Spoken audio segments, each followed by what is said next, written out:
welcome to Clinical Pilates Quick Tips. I'm Mary Thornton and we're going to follow on from the breathing exercise that we did for scoliosis a moment ago. Now looking at stretching equally through the body. So with our side lying breath work that we just did, we were focusing on opening up the compressed side in the body, in the trunk from our scoliosis. So now we've expanded and released that lung that was compressed and the diaphragm on that side. Now we're going to straighten you out a little bit by doing some stretches lying on our backs. So come in to lie on your back. If you need to, put a little pillow under your head if you feel that your chin is raised up and feels a bit choky in the throat. Just put a pillow under your head. And I think of the feet being hip width apart and parallel, the pelvis released into its natural position, and the shoulders spread out nice and broad. So just take a moment and kind of have a little fidget and open up the chest and collarbones and just take the arms by your side. Neck nice and long. And what we're going to do is take a few equal breaths this time. So before we were lying on our side and focusing on the side that was mainly compressed. So this time we're going to breathe equally into both sides. So breathing into the side and back of the ribs equally as you can. And then exhale, feel the rib cage close towards the body. So inhale, the ribs open and broaden.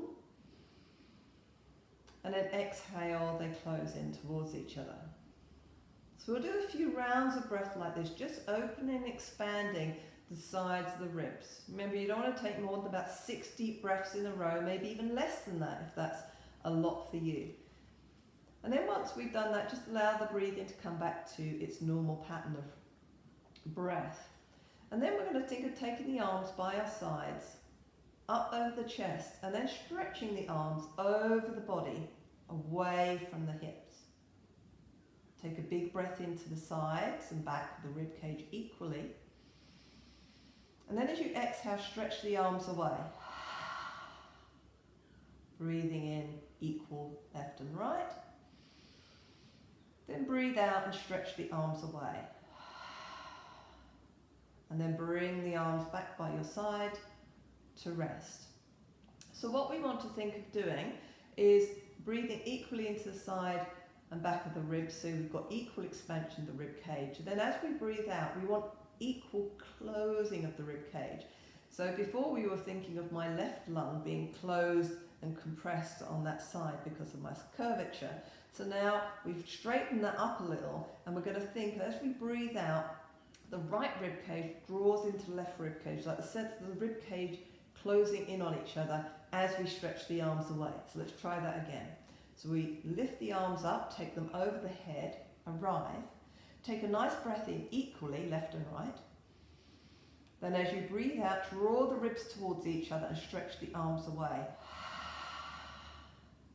Breathing in equal. Breathe out and stretch the arms away.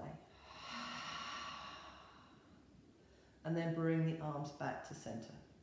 So the image we want to think of is like we're being stretched out on the rack. The arms are stretching away from the torso and stretching out the sides of the rib cage. So if you are compressed on one side because of your curvature, you're opening up that side, and the other side, which is slightly more open already, is closing in. So it's creating more symmetry and a sense of equal balance with the muscles of the breathing muscles working together with the trunk muscles.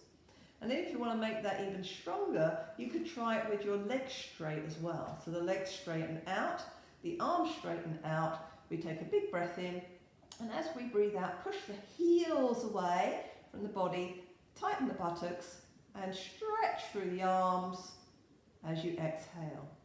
And then release slightly, and then again you take a breath in, and as you breathe out, flex your ankles, push your heels away, stretch through your fingers, and then relax. And then you bring the legs back, bring the arms back, and then just have a little movement of your pelvis just to release your lower back.